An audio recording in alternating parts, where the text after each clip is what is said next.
Hi, I'm Lance Lambert. Thanks for tuning in to the Vintage Vehicle Show.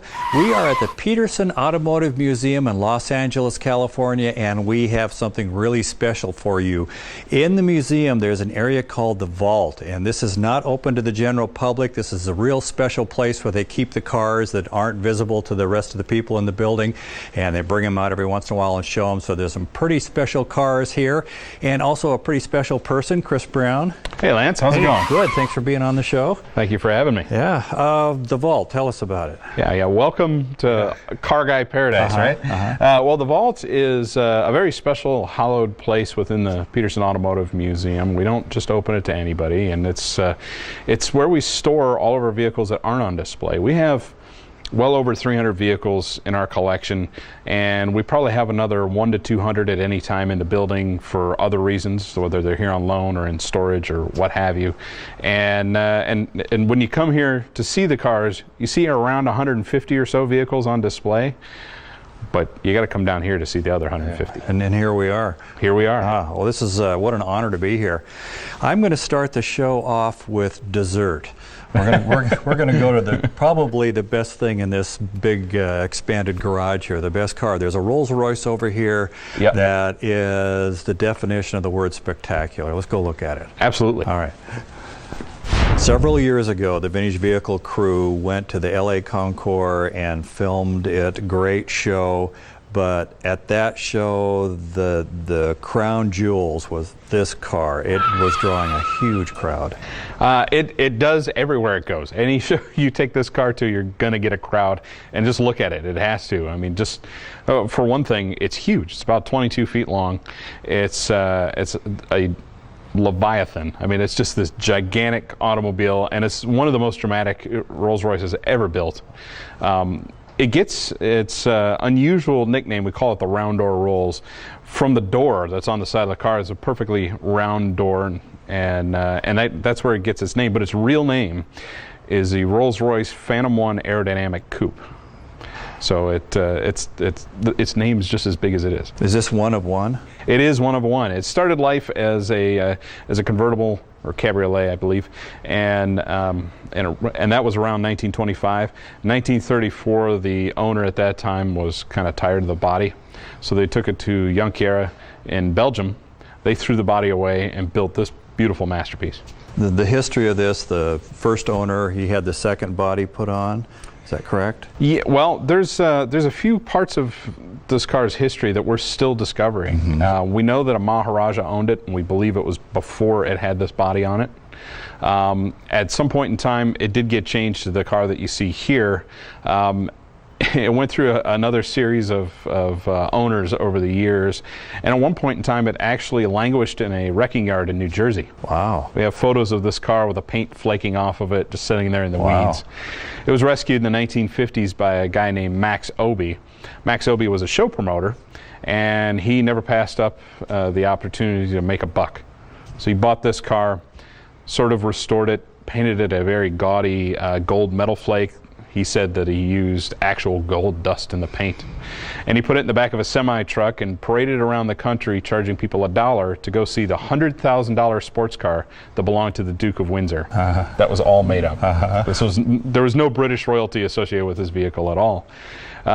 He had long lines of people that wanted to see this car. And you can imagine inside of a semi-trailer from the 50s, the trailers were kind of small, so that made the car seem even bigger. Eventually, the car disappeared again. It ended up in a new car showroom in Japan, where it was a vehicle just to drag you into the showroom. And of course, in Japan, everything's kind of small, so it dwarfed the showroom. At that time, it was white, and that's where Mr. Petersen purchased it and brought it back here. White wasn't a good color for this car because it's so big, and so he restored it, painted it the black with the beautiful red interior. No clues how it got from here to Japan?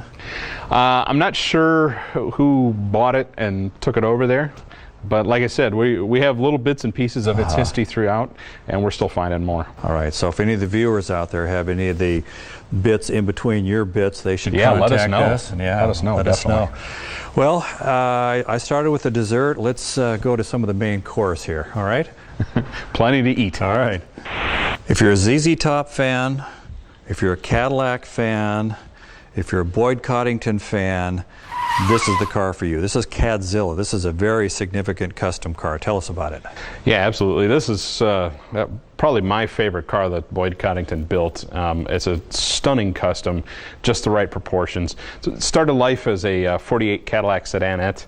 1948 was the first year for the tail fin.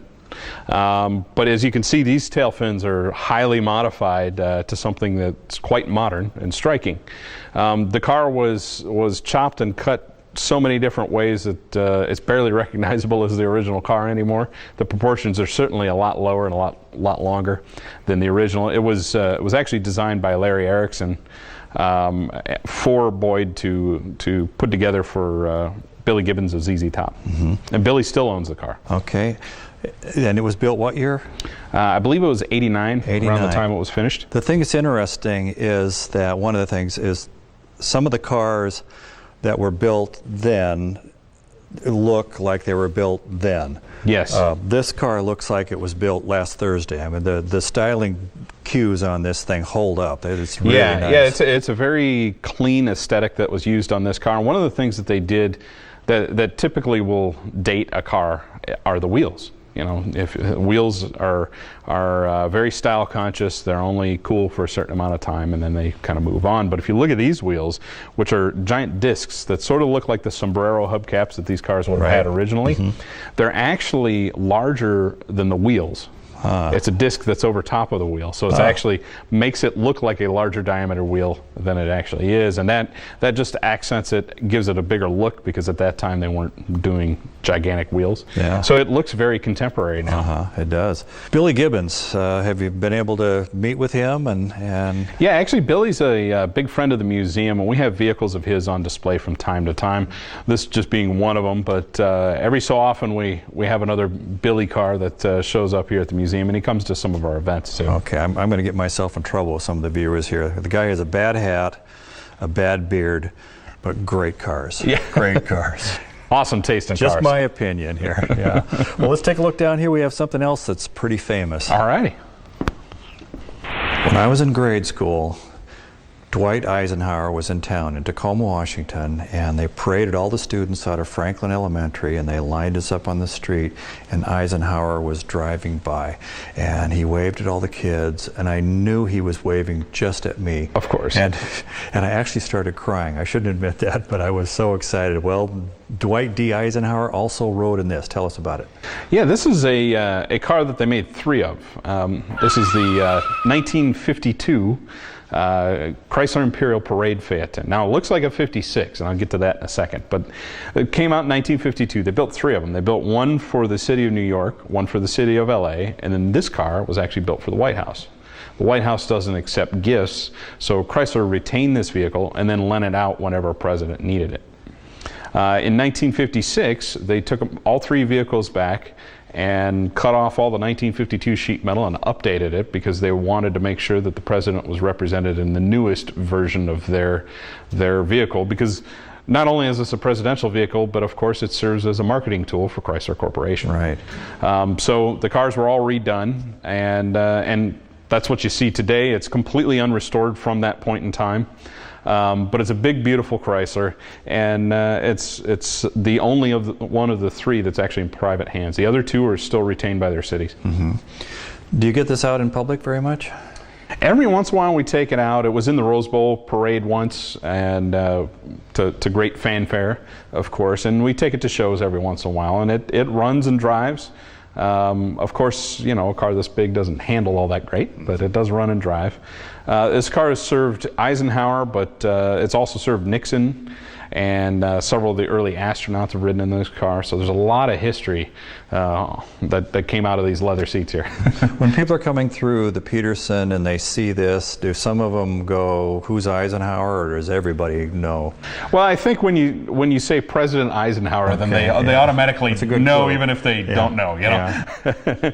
But you know, anything that's presidential carries a little power with it. You know, even if the if it's been decades since a president's ridden in it. You know, there's still kind of that awe of. And its obvious lack of security is kind of a reflection of the way things were back then. Yeah, it was a carefree time. You didn't have to worry, as you saw. You know, the president goes by, waves high, and. Yeah. Does this have the holy grail, the Hemi, in it? It sure does. It has a 331 cubic inch Hemi motor, which is what it would have came with from the factory if you ordered it. And as I said before, this was a great marketing tool for Chrysler, so they had a couple little tricks up their sleeves that some of the other production cars didn't have. One is, you can see this kind of crazy little boomerang shape on the fender. That it represents the forward look, which was a new marketing term in 1956 that pointed the direction of Chrysler styling for the next few years, with big fins and long, low, swoopy shapes. And they wanted to make sure that they got that point across on this car. But down here is another interesting little tidbit.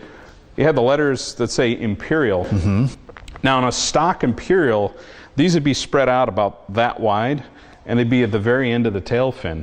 But they knew that most of the photos of this car would be taken right here. Yeah, excellent. So they got it close together to make sure the letters that spell out Imperial would be in every press photo of this car. All right, well, good thinking.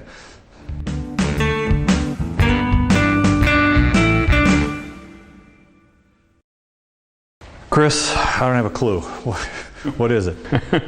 Yeah, this is a concept car from the 1950s. It's the 55 Mercury D528. And you're very right that you wouldn't recognize this car. And as the name kind of insinuates, this was an engineering test mule. So it wasn't a car that was really brought out to the public. You know, you didn't go to the Detroit Auto Show and see this car. But the engineers tried a lot of interesting feats in this car.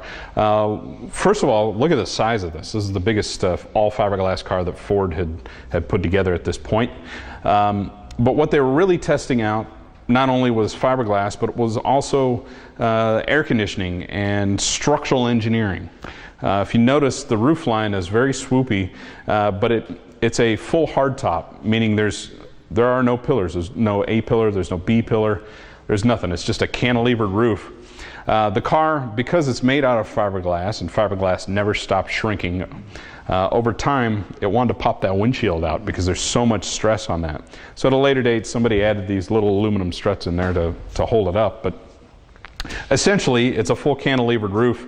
They tried out a couple other feats of engineering. You know, the air conditioning units were huge in a 50s car, if you even had air conditioning in the 50s. And they took up a lot of space in the trunks. And believe it or not, no matter how big the trunks are, they weren't quite big enough back then, I guess. So Ford wanted to try out some different packaging. So first of all, they, instead of having those giant clear ducts inside the car, they actually ran the air conditioning up through a hollow cross section in this panel right here, and then the air would come out of perforated holes in the headliner. So it would kind of rain air conditioning down on you. And then the back end of the car has these kind of crazy looking humps. And these are actually to house the gas tank and the spare tire. In fact, you can see the spare tire still in the car. And it gave them a little bit more trunk space in the middle of the trunk.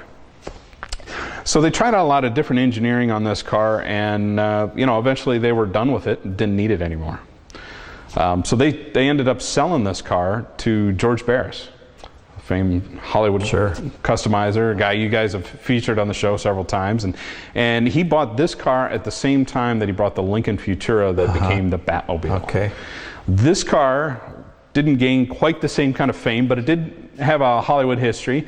It was renamed the Beldone and painted a different color, and was in a Jerry Lewis movie called The Patsy. And then it was also used in the Outer Limits TV series. And what year was this built? 1955. 55.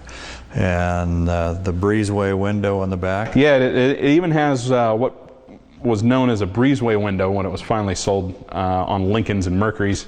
But it's a reverse slanting window that electrically lowers behind the seat. And the thought was that you could just crack open the vent windows and you could smoke your cigarettes, and the smoke would just go out the back of the car on a rainy day instead of filling the car up. Yeah. This is probably one of the most interesting design cues on it, and also one that's like, I guess that was a good idea. Yeah, it's kind of odd, especially when you notice where the wheel is on the side of the car, and that the hump is behind that. You expect that to be over top of it. So the proportions are a little odd, but it's certainly an interesting car. It absolutely is. There was a period in the custom car era when basically a lot of people just kind of lost their mind. And this is an example of it. The Boothill Express, this was made for Revell, is that? Yeah, this was actually a design for a model kit. Back in the 60s, everybody was building model kits. So, of course, the model car companies would come up with new ideas, and when there weren't enough out there in the real world, they decided to make their own. And so they would actually build vehicles that they could use for promotional purposes. So they'd take them maybe to a show or an event and try to get some attention, and then people would want to get the kit and go home and build it. And this car came from that very same reason. This genre of vehicle would be called a show rod, meaning that it was built for show and not for go, often not even to move at all. In fact, I don't know that there's any parts to the engine in here, and if you look at it really closely, there's a few parts that aren't there. But this car, they built two of them, and Ray Farner was the guy that actually built it. And like I said, they were promotional tools. And this is a stagecoach. I believe they said it was Billy the Kid's, but how could both of them be Billy the Kid's, right? So this was a stagecoach of the era that was a hearse. In the early days before the automobile, horse-drawn hearses kind of had a look like this, maybe not quite as wild, but they had this kind of unique glass area in the back, which now houses a motor. There actually is a small casket. It's actually a baby casket, so it's kind of macabre, so we don't put it in there. But there's a little casket that goes in there, and it's like a dragster meets a hearse and meets a lot of ass in it, I think. Yes, I was saying. Does this come out at Halloween on display? Or? It doesn't get out much. One of the problems with show rods is that they are built for show, and because of that, they're very delicate. They fall apart easy, so it doesn't see a lot of show time anymore. But it's a great addition to the vault and a wonderful conversation piece. It seems to be when these were built, the show rods. Everybody took an interest in them. You had Barris was building the Dragula, I think it was, Dragula and the Munster car coach, and all that. Everybody took them for what they were, just kind of fun things to do with the show. But I think at a certain point they became like, well, we're a little embarrassed about this, but now they seem to be like, okay, that was a fun era, let's bring them back. Well, it's kind of a whimsical thing, and looking at, oh my gosh, I can't believe that we did that back then. Now it's fun because you don't have to take yourself seriously in the past. But at one point in time, these were a pretty significant part of hot rod shows. The promoters wanted to bring in as many people as they could, and they'd offer big prize money to whoever would build the craziest car. So you got a lot of themed vehicles like this, and we have 3 in a row here. We have a stagecoach, we have a barbershop car, we have a hearse, they all have kind of a funky look to them now, but back then they were just wild and cool. Well, this is wild, and I'll say it's cool. It's all right. You sound a little reserved on that. I think I like it.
Striking, important, elegant, a little bit Darth Vader-ish. What do we have here?